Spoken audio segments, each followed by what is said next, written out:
I am over-exaggerating the score, but I do think it's going to be a 2 to 3 score game, maybe 2 touchdown and a field goal lead or a 3 touchdown lead at the end of the game. The Ravens are just too good. They're out for blood. It's a tough stretch for the Titans here, having the Colts at home and then having to travel up to Baltimore to play the Ravens. But good news, I have the Tennessee Titans bouncing back at the Colts, and the Tennessee Titans take it to the Colts at Lucas Oil Stadium. Titans come out with a victory there. The Titans have a very interesting schedule this year. It seems like a lot of our tougher games are back-to-back this year, not really spread out throughout the year. So when you're coming off of your bye week and you have 2 easy games, I say easy, but 2 very winnable games, and then you go Colts, Ravens, Colts, that's a very tough stretch. At top, you had Minnesota, Steelers, and Buffalo. Titans' schedule is not a walkthrough this year. We have a very tough schedule, but I don't think Titans go more than 2 losses in a row.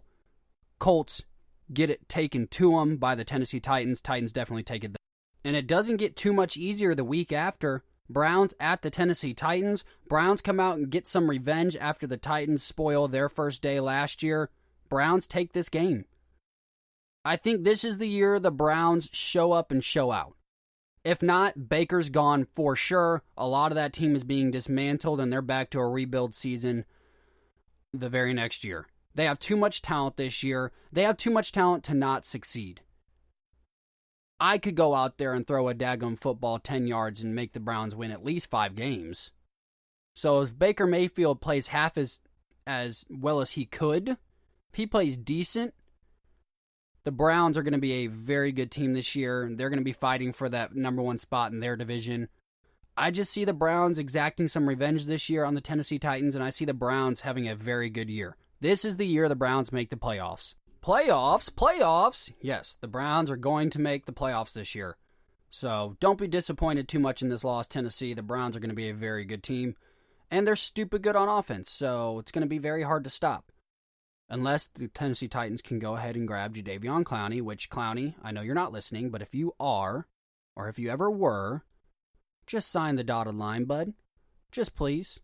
That is the one piece the Titans are missing to have a very solid top 5 defense in the league this year. Come on, Jadeveon Clowney. Come to Nashville. Stop asking for so much money. Anyways, let's move past the Browns game. Titans at the Jaguars. Titans. Not even close. You've heard me say it at the very beginning of the episode. The Titans are going to sweep the Jacksonville Jaguars this year. Mustache Minshew Mania. He can't get it done. He just doesn't have enough talent down in Jacksonville to beat the Tennessee Titans this year. Although they will have high-spirited efforts to try and not get swept by the Titans, the Jacksonville Jaguars cannot get it done this year. First sweep in a very long time for the Tennessee Titans in this division, making sure that the Jacksonville Jaguars maintain the dumpster fire of the NFL. They get rolled over a lot this year, especially by everybody in the AFC South. It's going to be a very long year for Gardner Minshew and that okay offense and okay defense. So, Titans, congratulations on sweeping a division rival. Lions at the Tennessee Titans. This is another one of those 50-50 trap games. The Lions tend to perform well in games that they shouldn't perform well in. You look back at Thanksgiving Day games, you look back at a lot of their close Sunday night games or Monday night games, the Lions perform very well in those high-pressured situations. This is the year Matt Patricia has got to have a decent season, otherwise he's gone. So I think the Lions are going to have a nice little edge to them. I think they're going to be very tough opponent to beat. But I think the Titans overcome that and the Titans beat the Lions. At the end of the day, when it comes down to it, the Lions don't have enough firepower to beat the Tennessee Titans. Their defense is a little bit better. Darius Slay is gone, but they added Jeff Okudah, who's a top corner, or will be. Barring injury, I think the Lions might finish third in their division. They probably won't finish last. But the team that I think actually might finish last, Titans at Green Bay. I've got the Titans. As a Bears fan and a Titans fan, I have never been more excited for the dumpster fire that Green Bay is becoming. Oh, goodness gracious. Aaron Rodgers, this is the first time I've ever felt sorry for you. But even then, I really don't feel that bad for you because you are Aaron Rodgers. And being from Chicago, I've grown to have a sense of hatred towards you. But Green Bay, you're not looking so hot. You already have problems with your quarterback and with your head coach. You drafted Jordan Love, for goodness sakes. You didn't really reload on anything on the defensive or offensive side of the ball. You went out and got an okay running back, a couple decent linemen. Defense isn't that great. Green Bay, this might be the year that Green Bay falls to the last in their division. And last but not least, the Tennessee Titans at Houston. I've got the Texans taking this one. We're going to split with the Texans this year. We're going to split with the Colts. Texans at home. I think Texans are going to be in a spot where they're in desperation mode. They've got to win this game. They have to. So I think Texans come out here. We might be, depending on where we're sitting, we might be sitting a couple of our starters getting ready for the playoffs. Texans are going to have to push to get into the playoffs. And so for that reason, I've got the Houston Texans taking the last game of the season from the Tennessee Titans. Titans with an overall record of 10-6 in my book. Let's go over the rest of the division. I have the Colts at 12-4, and I have the Texans at 9-7. Like I said, a lot of these teams are going to be within 1 or 2 games of each other. I had the Colts, and I've already said this on this podcast already. I've had the Colts winning this division. I have the Colts making it deep into the playoffs, probably making it to the AFC Championship game against the Baltimore Ravens. The Colts are, in every which way, ready to make a run for the Super Bowl. So I have Colts at the top of the division. That's not changing for me. 12-4. They don't have as tough of a schedule as I think the Titans do. But I think the Titans come out 10-6, still getting 10 wins, which is a very good year for Tennessee. And I think the Texans take a big step backwards and go 9-7. So there you have it, the Tennessee Titans schedule for 2020-2021 season, and my predicament for the AFC South and how that will fall as well. So there you go. Let me know what you think. I had a lot of you message in and talk about me reviewing the Tennessee Titans schedule, so let me know what you think. Where do you think I'm right? Where do you think I'm wrong? All right, so the Dallas Cowboys signed Andy Dalton to a 1-year, $7 million deal.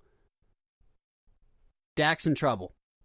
Dak is in trouble. If Dak does not sign a contract before this season, Dak very well might be sitting the bench, and Andy Dalton might be the quarterback of the Dallas Cowboys.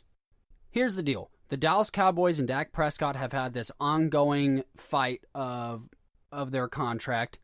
The Dallas Cowboys offered him a very rich contract with a lot of incentives where he would have been the highest paid quarterback because, let's be honest, when they say this incentive and this incentive, 80% of the time those incentives are met and they get their bonus, and on paper he would have been the highest paid quarterback in the entire league. Now, if he would have actually gotten all that money, that would have been based on the incentives. But they offered Dax Prescott a very generous contract, and Dax Prescott shut it down. Absolutely not. So they franchise tagged Dax Prescott. That upset him.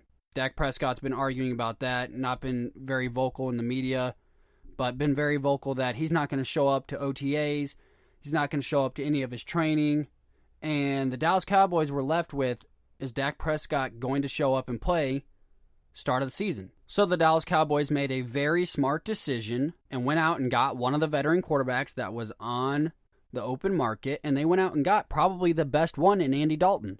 Andy Dalton will fit the Dallas Cowboys system and their scheme a lot better than Cam Newton or Joe Flacco would have. And here's the thing. Andy Dalton is not that bad of a quarterback. Andy Dalton was just in a very bad situation in Cincinnati. All his weapons were always hurt, and they relied on Andy Dalton to have to play from behind almost every single game, and he's not a quarterback that is comfortable with having to come back from a 21-7 lead in the fourth quarter. If Dak's not careful here, Dak is not going to get a contract that's long-term. Dak will not be with the Dallas Cowboys next year, and Andy Dalton's going to take over his starting job if he doesn't show up. Because here's the thing.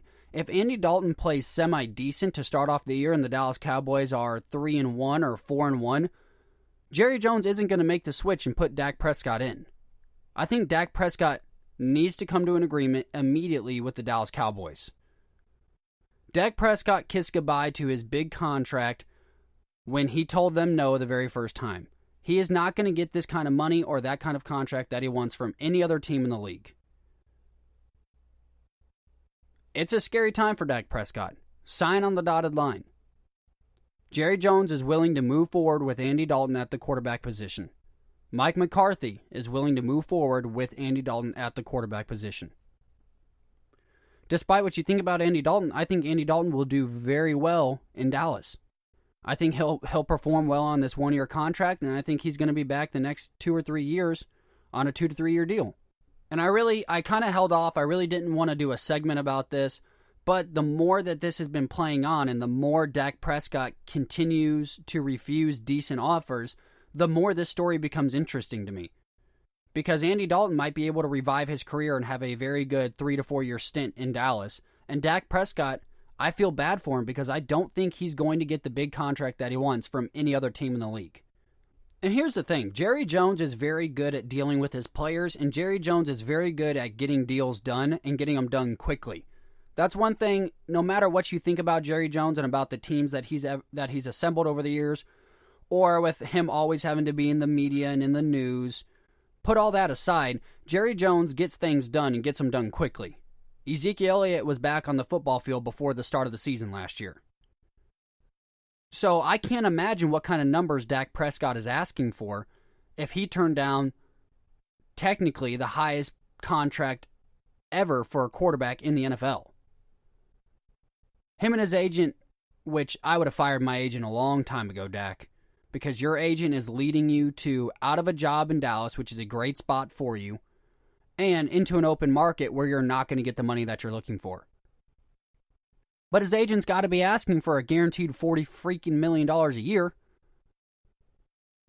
I mean, they've got to be arguing that because he was guaranteed $29 a year, and then the last number was like $32 a year, and now it's saying that he wants more. So what are you asking for, Dak? Dak is not a top 5 quarterback in this league. Depending on how he's played the last couple of years, he might crack the top 10, but we are very deep in quarterback position in the NFL. So what, Dak? You're going to take a $26 million guaranteed and go play in Jacksonville the rest of your career? You're going to take $24 million and go play as a Las Vegas Raider? Dak better be careful and tread the water lightly, because Dak's about to talk himself out of a big contract with the Dallas Cowboys. His agent's about to talk him out of more money than he will ever receive the rest of his life. And the Dallas Cowboys might have just found their starting quarterback in Andy Dalton. So pressure is on Dak Prescott for sure. Congratulations to the Dallas Cowboys for signing Andy Dalton, one of the smartest moves you've made all offseason, along with adding CeeDee Lamb to your offense. It's going to be the Dallas Cowboys. Every year they say this is our year, but this might be their year to win the division, depending what goes on at the quarterback position. So let's go ahead and move forward. I do want to get to a couple other things today. College football has announced that they will not have any fans to start off the year. I think it's a little bit more problematic with college football than it would be for the NFL or the NBA. College football is always packed out, and I think college football, especially at that age and being around it, I performed better in college when I had a whole crowd of people cheering and yelling and supporting me. The NFL, they're kind of over that whole fans truly matter thing. There's a couple unique stadiums like in Seattle, the 12th Man. Chicago's a very tough place to play. Pittsburgh's a very tough place to play. But those fan bases are kind of separate from how the players really perform on the field. There's very few times that you hear the players come out and say, "We owe it to our fans, thank you for the support," in the NFL, because they're kind of past that beauty pageant stage where the fans don't matter as much. And in college, you're kind of entering that beauty pageant for the first time. You get the luxury of walking out to, wow, we have a sold-out stadium of 30,000 here for a college game. That gets those kids pumped up. That's why you see a lot of those kids really interacting with the crowd more than they would ever do in the NFL. which you have